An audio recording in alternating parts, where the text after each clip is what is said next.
Hi, my name is Lynn Taylor. My company is Taylor Made Plans, and today I want to talk to you about additions and renovation drawings. I'm going to show you a set of drawings and what you get when you hire me to do an addition and renovation design work to your home. Now this example I have here is of a large addition to the rear of a historic home. It could also be a brick ranch home, but primarily we're going to be talking about addition and renovation to a historic home. Okay, the first thing you would that you need to do when you're thinking about an addition or renovation on your property is to get a site survey. You want a survey done so you can locate your existing house, any trees you might want to keep, outbuildings, garages, anything like that. Especially if your house is really close to the property line, like it is in some historic neighborhoods we deal with. Houses are like 50-foot wide lots, you know. So that's the first thing. We get the corners pinned. Surveyor draws up the existing conditions and emails me an electronic file. Now, if you have really large grade variations on your property, you would also need to get the topo lines, and that's where the surveyor will show where the grade drops and rises on your property, which will help you plan steps and driveways and how high the foundation would be out of the ground. So that is important. Okay, so here you see an example of that survey done. This is the existing house here, and then we have this new addition on the back. And on this particular house we have an alley, and so we have a rear entry garage, and it's attached to the house, but it's pushed back from the historic house so it looks better from the front of the house. Let's move on to the next sheet.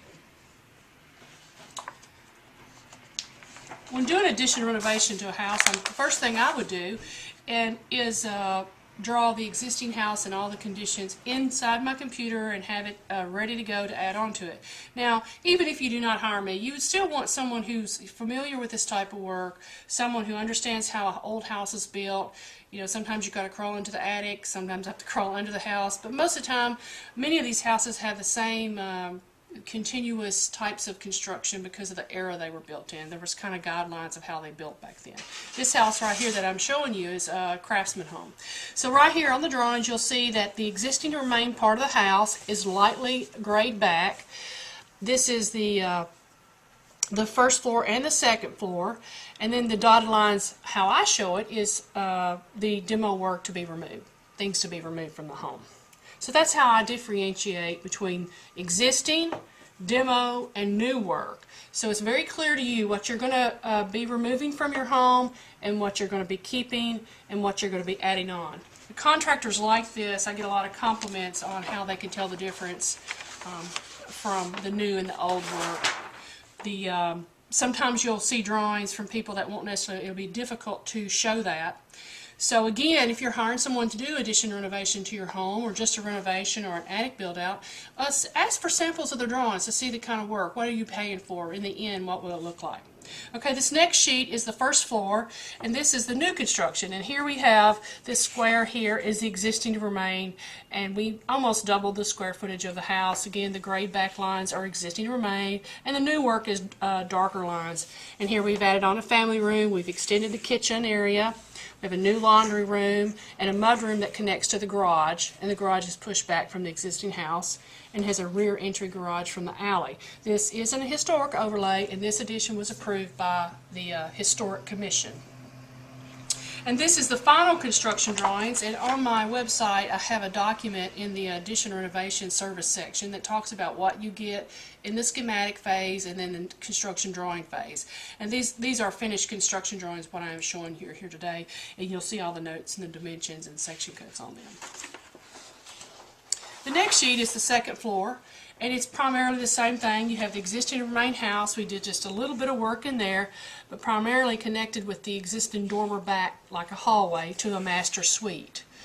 And then this is just the roof line of the garage below on the first floor. So we did add a two-story to this back of the house. This is a 1.5-story craftsman, but this is set back far enough it's kind of hard to see from the very front of the house. You can see it from the sides of the street, but it sets back enough to not, you know, distract you from the front of the craftsman home.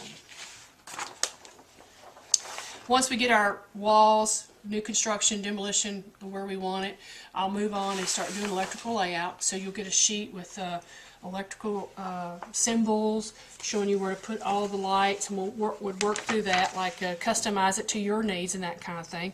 This is a different subcontractor, so separating the work makes it easier for him instead of just shoving all the electrical on one sheet.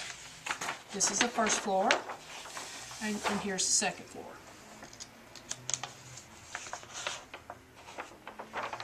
And then the next sheet I have here is the exterior elevations of the home. As you can see, this part here is the existing to remain part of the house. It's grayed back again to show you that. And then this is all new to right this point. Now on this house we added some like a faux cedar shake panel that's to be painted. And this is the existing dormer here, and then this starts all the new work. And here's this two-story element here, which only rises about 2 or 3 feet above the ridge here. And then this is the attached garage in the back. So I broke up these elements in smaller squares and boxes so that it wasn't some large, huge massing just stuck to the back of the house.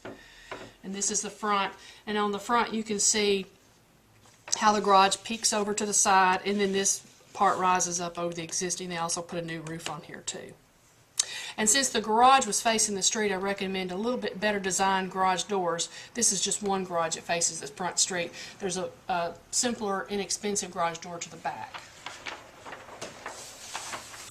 And here's the other elevations. We have the rear elevation and another like right side elevation. Again, showing you all the section cuts and notes and details your contractor will need to build this house and give you an estimate or bid on the project.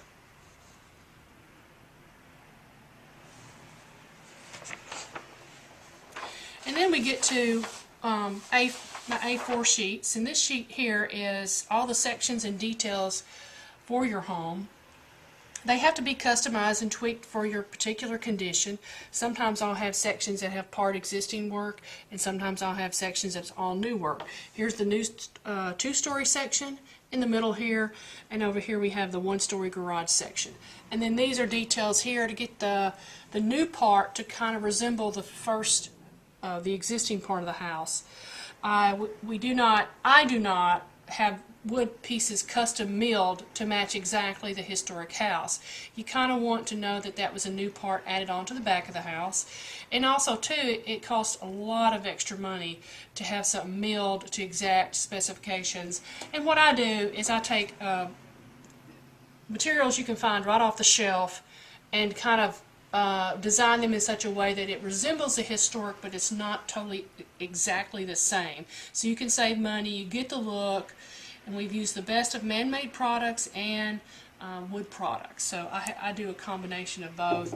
And as here is how I get a skirt board, and this just kind of shows you how we can put the things together, and that's what details are in my drawings to show how to get this historic look on your home.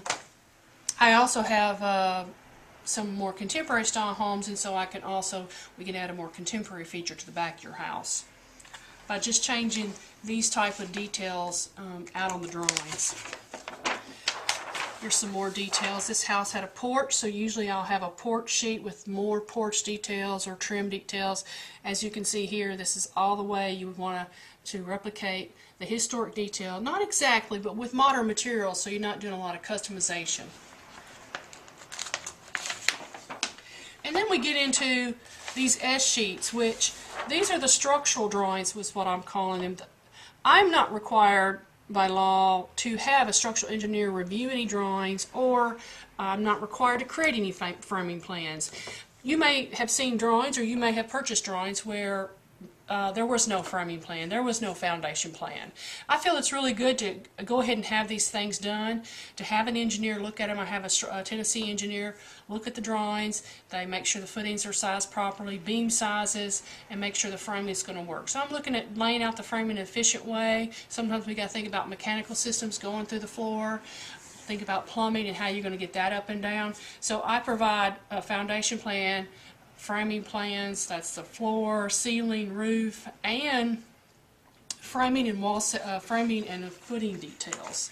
So this is the foundation plan here, and then this is the first floor framing plan. And this is the grade back area of the existing house. So how that is going to connect on to the existing house. And then here are the framing and foundation details for this particular job. So I customized them to fit your house. Again, I have a structural engineer look at it. Not required to. I think it's in everybody's best interest. My liability, your house longevity. So there's no sinking or sagging beams and that kind of thing. A lot of times we see beams that have been undersized because someone in the job site was just sizing the beam or whatever. And also sometimes with historic houses, it's just not a size of a beam. You've got to look at the entire house, especially when I'm doing these vaulted ceilings and wide open spaces. It's just not a size of one beam. It's really looking at the whole framing package and how all that's playing and working together in a house. Here's the first floor ceiling and the second floor framing plan. Some details here. We were trying to save some headroom height, so we had to be a little creative with some of our framing details and beams, up beams, down beams. So I had a little bit of thought process there on getting that dormer connected to the new part.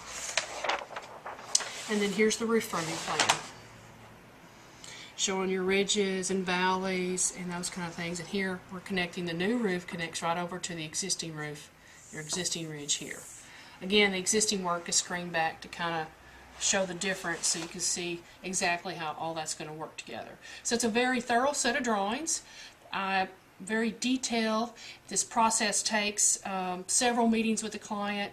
It's like 3 or 4 meetings in the schematic phase and about 2 to 3 meetings in the construction drawing phase. And if I'm involved with a historic commission or anything like that, then that adds a little bit of time on there. Usually you have to send in your drawings and then you have to be approved and go through staff meeting, then go through a commissioner meeting. So every project's different, and this is a large addition, so there's like 10 or 12 sheets or something like that. Like if you were doing just an attic build out, you might have 2 to 3 sheets. If you were doing just an interior renovation, you might have just 2 sheets. So a little bit, it's different for every project, but this is giving you the whole large package that you would get with a full large addition and renovation. Again, my name is Lynn Taylor, and go visit our website and Tailor Made Plans, and you'll find some more information about addition renovation services. Thank you.